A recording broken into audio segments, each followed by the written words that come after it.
Welcome to the PS We Expire podcast. I am Morgan, and I'm so glad that you're here. I'm so glad that you made the choice to listen to this episode today. This conversation between myself and you, I was going to say a conversation, but is it a conversation if it's just me sitting in my office by myself talking to a camera? I guess I'm having a conversation with myself and anyway. This talk today, this episode is about making choices. How to make a choice, how to make choices better, how to be better at making choices. And it may be very annoying to some of you who like to have super practical, like step-by-step outline to follow on how to do something, because I'm not really talking about that as much as I am talking about the cost of indecision and how we can determine whether or not the choice that we're making is the right choice. Spoiler alert, we don't know. Even in hindsight, it's impossible to tell sometimes what the right choice was. Anyway, a big part of the conversation today too is about regret. So thanks for joining me for this episode of the PS We Expire podcast. If this episode ends up being something that is helpful to you, I would love it if you would share it with someone, share it on social media, send it to your mom or your neighbor or your cousin or your veterinarian, and help other people feel more confident about the choices that they're making in their lives, to be able to live a life that is fully aligned. So thanks for joining me today. I'm really glad that you're here. All of us think that we are so good at multitasking, but I don't know about you, but when I have got 17 things on my mind and I'm trying to do 4 of them all at the same time, I'm not doing anything very well. Because the reality is that spending focused time on one thing will often yield much better results much more quickly than it will to try and spread your focus across a bunch of different things. When we switch tasks, neuroscientists have found that it takes about 15 minutes for our brains to re-engage with whatever the task is that we were interrupted from doing. So when we're multitasking, we're really just making things take way longer and doing them much more poorly than if we had just focused on that one thing. So how does this relate to this conversation that we're having today about making a choice, how to get better at making decisions? Ambivalence is energy draining. There are few things in our lives that will suck up more of our mental energy than being in this state of, I don't know. I have gone through, phases where making a big decision and you write a pros and cons list, or you talk to a ton of people about it, or you read a bunch of books and you still haven't gotten any closer to making a decision. That space where we are just in this swirl of indecision will keep us stuck exactly where we are. What I want to suggest is that you already know. You already know what you want to do. What you're struggling with is the why. You're struggling with the why is it okay for you to do that thing? But you already know, most likely you already know on a deep intuitive level, the choice that you want to make. So I highly recommend that you go back and listen to the episode on procrastination, because I do talk some in that episode about procrastination and what exactly is happening in our brains when we're procrastinating and how to nip that habit in the bud. And some of that is being really clear on what you want your life to look like. When we are struggling to make a choice, what I think this really boils down to, why we have such a difficult time making decisions, particularly decisions that are big, life-changing decisions, or decisions that are going to kind of uproot the life that we currently have. And maybe if it's not going to shift things altogether, it's going to do something, there's going to be a significant financial impact or relational impact or something like that.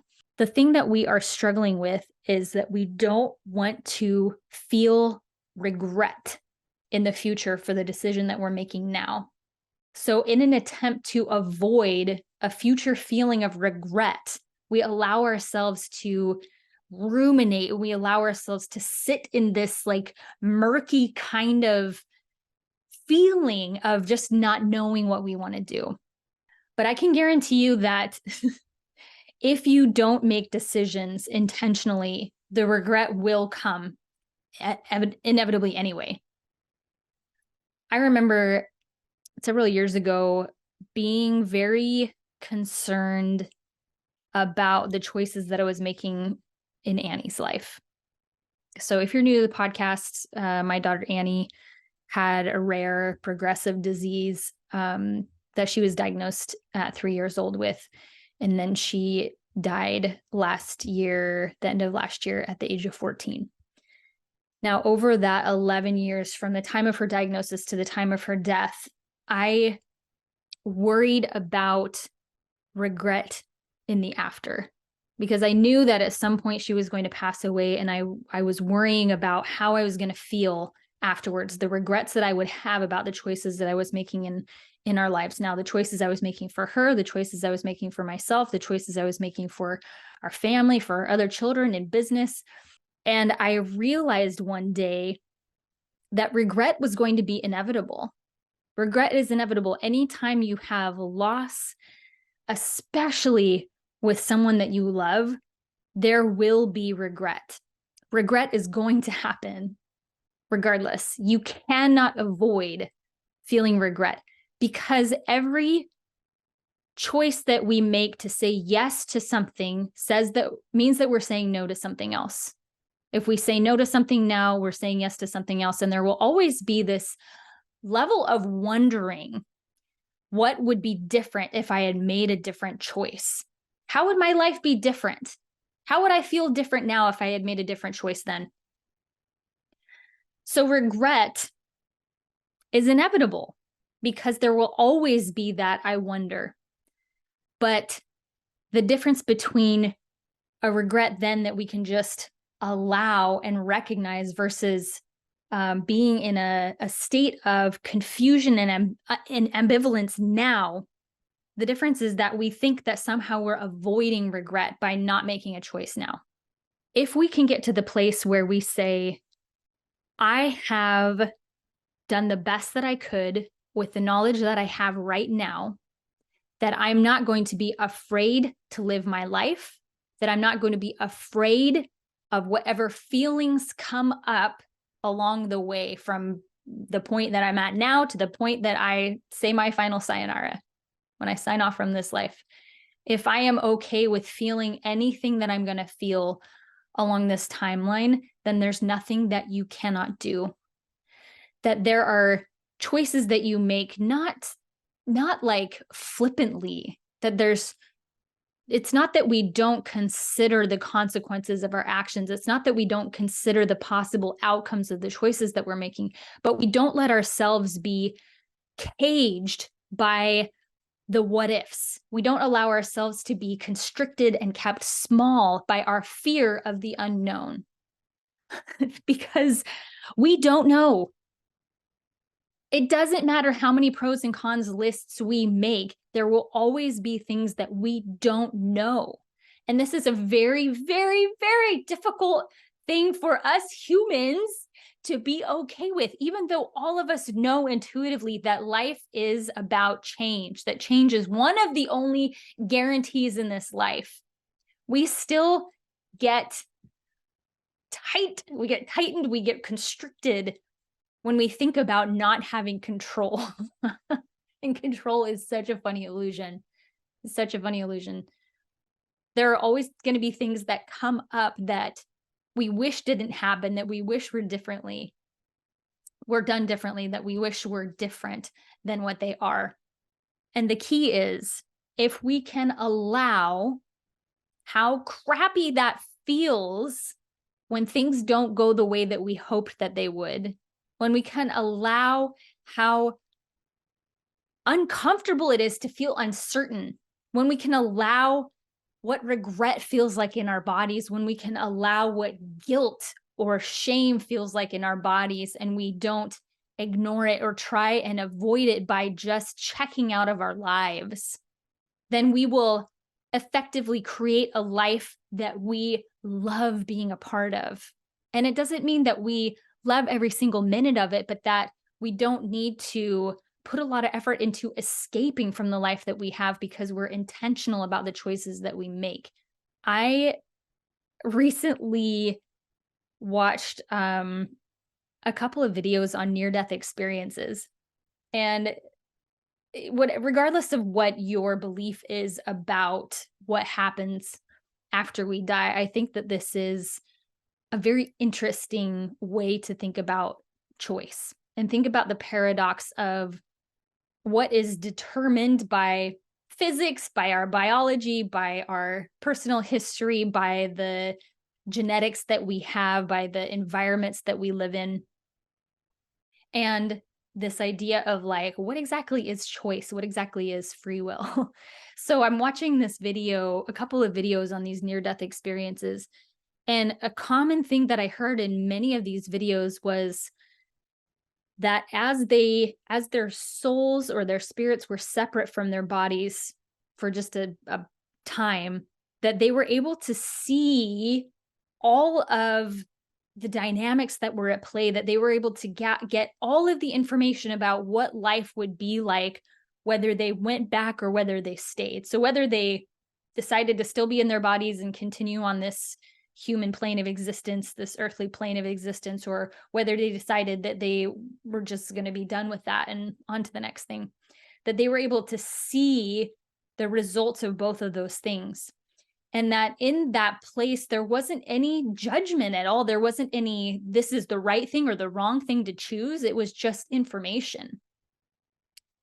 And a couple of people said the same thing, that as soon as they made the choice to go back in their bodies, boom, that's where they went. That there wasn't a gap between the decision and the action.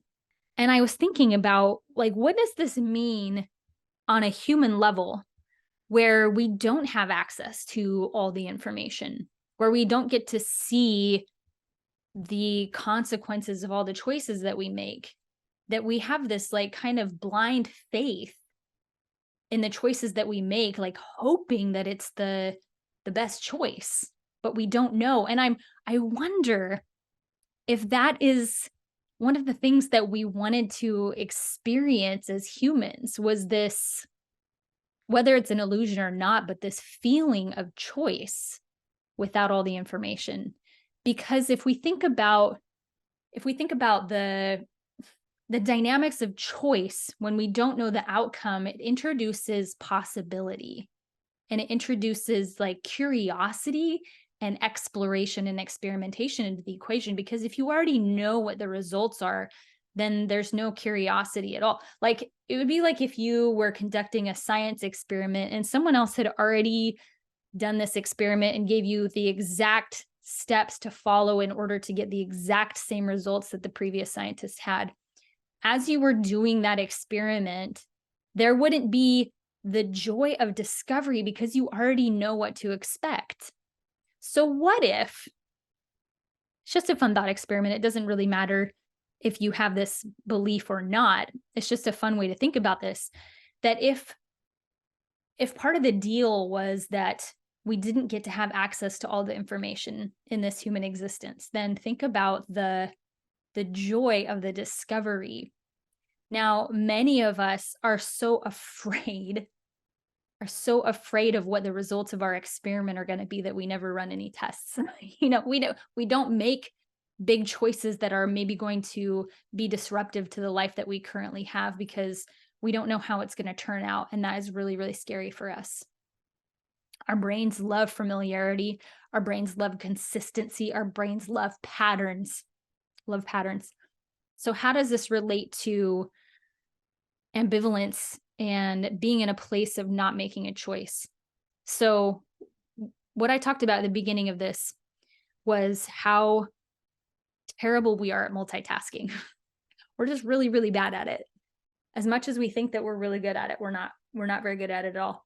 And when we keep ourselves and our brains in this state of ambivalence, our brains don't know what to focus on.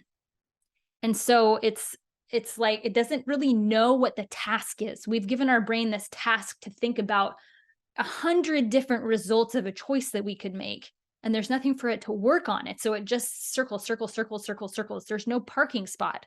There's no place to park. And so it just keeps circling, circling, circling, circling. When you make a choice and you park your brain in that choice, then your brain knows what to do next. It knows the next steps to take. You can start to move in that direction. You can start to put things in place to make that choice happen, to make that decision a reality. And it is amazing to me that even when you make a decision, even if you don't put a timetable to it, if you make a decision, that your brain is going to start solving those problems for you. So let's say that you have decided, or that you have been swirling about, like, if you want to stay in your house or if you want to move somewhere else. Okay, stay in your house, move somewhere else. I don't know, pros, cons list, checking the market, going onto the, realtor website, having a realtor come and look at your house, looking at all the other houses in the area, compare price, see how much you can get out of your house, all this stuff. As soon as you make a decision, your brain is going to start gathering information that helps confirm that choice, is going to help you move in that direction. And think about the difference between the energy that it takes to be working on 10 different tasks and the energy that it takes to work on one. Your brain loves it when you make decisions. And if you can make decisions with a couple of things in mind, one of which is, I might regret this decision, and that's okay. When the regret comes up, I will allow myself to feel it. I will allow myself to deal with it. I will allow myself to be informed by those feelings of regret and maybe make different decisions later, or just acknowledge and notice that I feel regret. If you feel regret about something, it doesn't mean that you did anything wrong. It doesn't mean that you made the wrong choice. It may be just your brain being like, hey, I don't like this. This doesn't feel like what I know. Okay. Just give yourself a little distance between what you feel and what is true. Just because you think it doesn't mean it's true. What a relief. What a relief. So if you can make a decision knowing that regret may be inevitable, but that doesn't mean that you made the wrong choice. If you can allow yourself to really embrace the reality that we don't have control and we don't know what's going to happen, embrace that reality and start asking the question, what feels right to me? What feels good to me? In the last episode on procrastination, I asked this question about, like, what if you started only saying yes to the things that you knew on a deep level were aligned with you? Now, some people will say living for what feels good that's not okay. And to a certain degree that they're right, but only when you look at it from a surface view. So we're pretty good at knowing what we want and not necessarily super awesome at knowing what we need. And I believe that what we need, the more that we have experiences that speak to that need, the more our wants change. So what do I mean by that? When I'm feeling really stressed and overwhelmed, frequently I will feel like I want to just eat sugary things or things that are, full of carbohydrates. It feels comforting somehow to, like, get this quick energy to my brain. That's what my brain is looking for when I'm feeling really overwhelmed. And if I'm looking at it from the perspective of, like, well, yeah, if I'm only doing the things that I want to do, then I'll always eat like that. But that's not what I really want. That's not what I really need. What I really need might be a nap. What I really need might be good, nutritious food. What I really might need is a really big glass of water. What I really might need is a walk to clear my head. So this is what I mean by when people will say, well, you can't just do the things that you only want to do. Well, sure you can, but you will discover that when you do the things that really are not deeply satisfying, the more your appetite changes, and that you don't want the things that you, like, surface want anymore, but you want the things that you want on a really deep level. That you try and test and you find the things that increase your life satisfaction, not just kind of like scratch that surface itch of like, in the moment, I want to feel better. So if you can move through life paying attention really closely to what is happening on the inside and how your emotional state is responding to the choices that you're making, you can start to move through life saying yes to the things that really only satisfy you on a deep level. This isn't about this isn't about becoming a person that is an asshole to everybody and just only ever does like selfish things. That's not what this is. And you will find that people who are committed to living an aligned life are some of the most kind-hearted, compassionate, boundaried people that you'll ever meet. So don't be afraid of that. Don't be afraid of that. But give your brain a job to do by making a decision instead of just swirling forever in indecision and ambivalence. Sometimes what's required is that you decide how long you're going to allow yourself to continue to swirl in ambivalence before you make a decision. How long are you going to let yourself and make those pros and cons lists? Maybe you set a week deadline on it and you say, okay, for one more week, I'm going to let myself ruminate about this. And at the end of the week, I'm going to make a choice. Now, I want to reiterate again. I think I said it a second ago or a minute ago, but I want to reiterate this again. Just because you make a choice about something doesn't mean that it has to happen right that second. There's a difference between making a decision and actually putting it into action. And it's the power is in the true decision to do something. So let's go back to this example again of like, if you're deciding whether or not you want to sell your house. If you say, I'm making the choice that yes, I am going to sell my house. You don't have to put a time limit on it. You don't have to say, I'm going to sell my house. I'm going to put it on the market next week. Or I made the decision, so I have to put it on the market today. No, you're just making this shift in the way that you are funneling your energy and the tasks that you're giving your brain to think about. A big shift, a really important shift, and then you just have your back on that decision. Does this mean that you can't change your mind? No, of course not. Of course, this doesn't mean that you can't change your mind. But this is a way to free up your mental energy. I imagine that many of you, if not all of you, know what it feels like to just like feel like you have no mental capacity to do anything because you are so fixated on this one big thing. It like doesn't, it's like the batteries are all getting used up focusing on that, and you don't have the resources anymore to deal with some of this other stuff in your life. When you make a choice, you all of a sudden free up those resources for other things. So there have been times in my life when I have been swirling in indecision, and I have noticed that my motivation to do other things has decreased so much, and that my creativity is just not there. It's like, it feels like the spark went out on my creative energy. And I think it's because all of it is getting diverted towards the indecision and all the tasks that that my brain is like, oh, you want me to think about this right now? You want me to think about this right now? I'm going to find a solution to this. I'm going to find a solution to that. And as soon as I made a choice, all of a sudden my creativity was freed up again. My focus with my kids was freed up again. My output in my business was freed up again. When we make a decision, we are effectively telling the universe, like, okay, I don't know what's coming next, but this is the direction that I'm heading. And the universe is going to start bringing things into your path that help you accomplish that thing. If you don't want to think about it in the universe woo-woo way, you can think about it more in your tuning of your RAS, which is your reticular activating system. So that is when you're telling your brain what to pay attention to in your environment. So we will always pay attention to if someone says our name, because that's just, from the time that we are born, pretty much, that's something that we hear the most. That will always get our attention.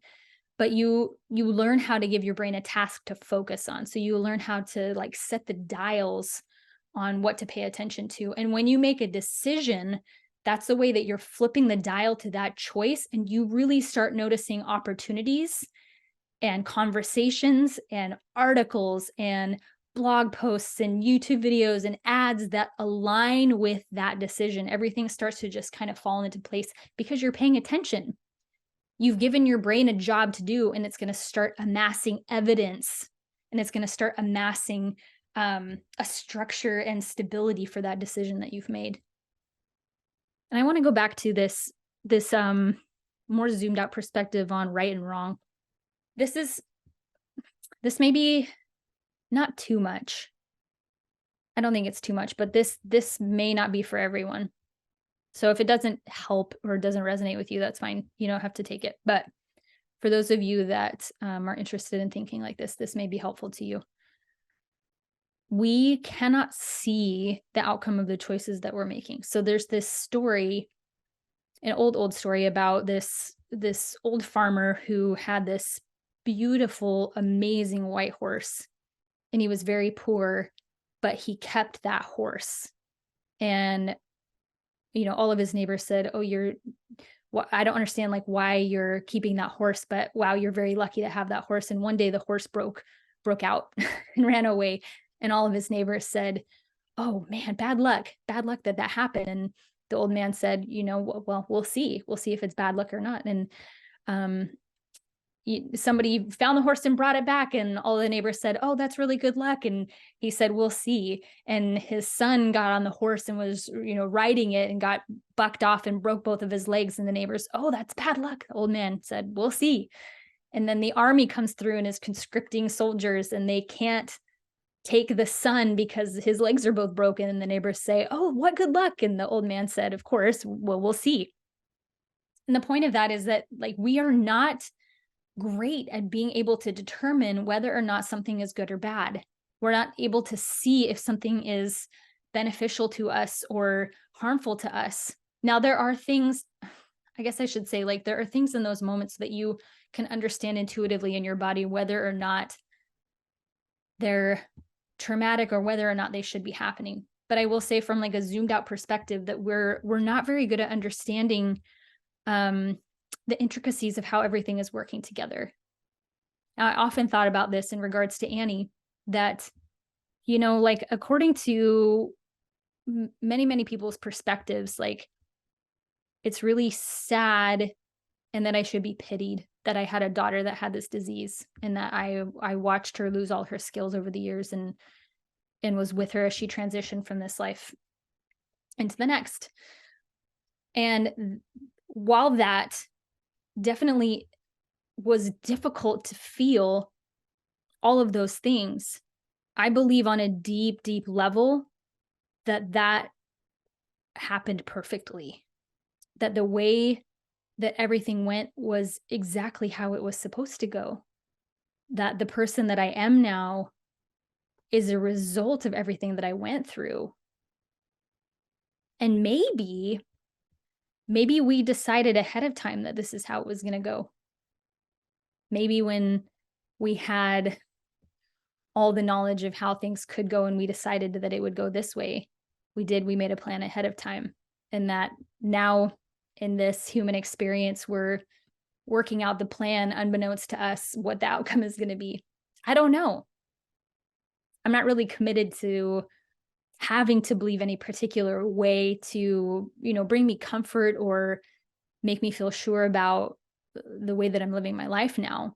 But it is a really interesting idea.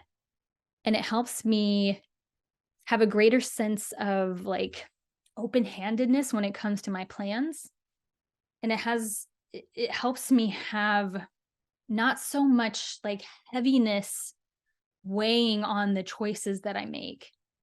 Because not only can I not see the outcome, very often what I think would be the best for me isn't. So like before Annie's diagnosis, I would have thought the best thing for me would be to have, 3 normal, healthy children. Normal, whatever that means. but that I would have kids that didn't have this genetic degenerative disease. And in hindsight now I can say, like, I didn't realize how much I needed that. I didn't realize how perfect that situation is for me. And we have to move through life with one foot in that like zoomed out perspective and one foot in the reality of how painful it is to feel all of that here. So I'm not saying what I'm not saying is like that we should always have our minds and our foot always in the zoomed out perspective, this, eternal perspective, this like everything is perfect perspective, because it is very real that we feel the suffering being in this existence now.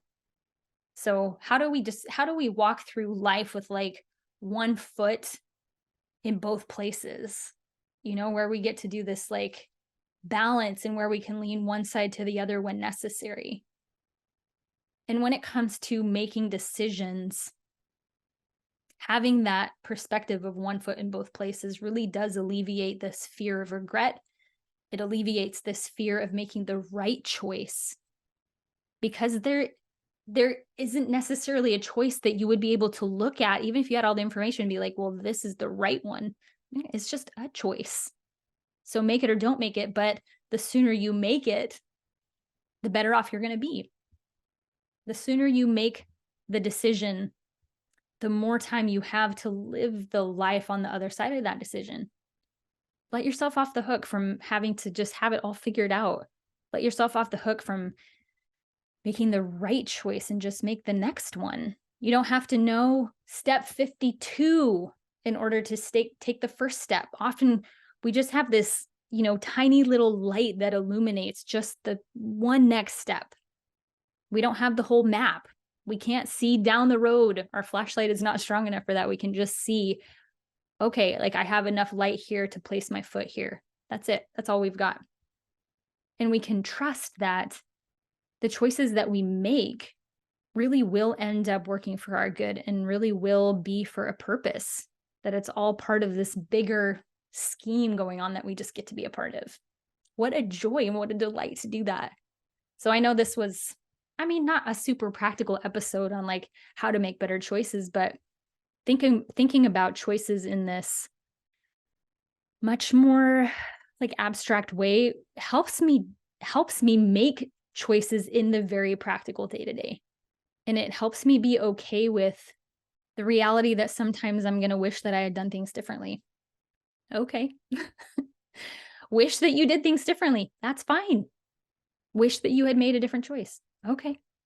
But there's no use in feeling ashamed or guilty about the choices that you did make, because with all the information that you had, you did make the best choice that you could. Just stop pretending that not making a choice is not making a choice, if that makes sense. So like if you're like, I'm not making a choice about this thing, you are then by default making a choice to not make that choice. You can't get away from it. So start being intentional and start being really audacious about making choices in the direction of things that feel deeply aligned and make you feel alive. Go forth, make choices. I almost said go forth and make good choices. And I was like, well, go forth and make choices, my friends. Before we go, P.S.